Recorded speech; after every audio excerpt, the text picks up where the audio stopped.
আমাদের প্রিয় নবী তিনটি কাজে দেরি করতে নিষেধ করেছেন, চলুন জেনে আসি সেই তিনটি কাজ কি। রাসূল সাল্লাল্লাহু আলাইহি ওয়াসাল্লাম ইরশাদ করেন, হে আলী, তিনটি কাজে কখনো দেরি করবে না।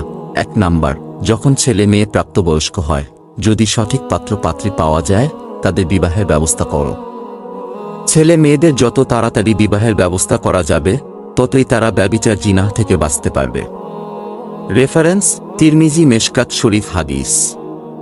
হাদিস নং 605। 2 নাম্বার, যখন নামাজের সময় হয়, সঙ্গে সঙ্গে নামাজ আদায় করা উত্তম। মহানবী সাল্লাল্লাহু আলাইহি ওয়াসাল্লাম বলেন, নামাজের প্রথম রাকাতে আল্লাহর সন্তুষ্টি এবং শেষ রাকাতে আল্লাহর ক্ষমা রয়েছে। 3 নাম্বার, জানাজার নামাজে দেরি করবে না, কেননা মৃত ব্যক্তি যদি জান্নাতি হয়, তাহলে জানাজায় দেরি করার দ্বারা জান্নাতের নিয়ামত থেকে তাকে বঞ্চিত রাখা হলো, আর যদি মৃত ব্যক্তি জাহান্নামী হয়,